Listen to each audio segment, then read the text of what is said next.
ये एरजेस माउंटेन है, तुर्की का K2 समझे।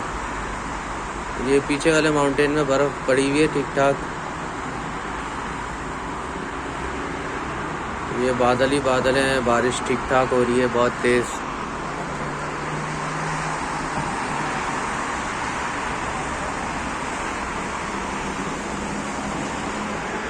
बैंक्स बने हुए हैं, वो मस्जिद है, मस्जिद को जामी कहते हैं, जामी।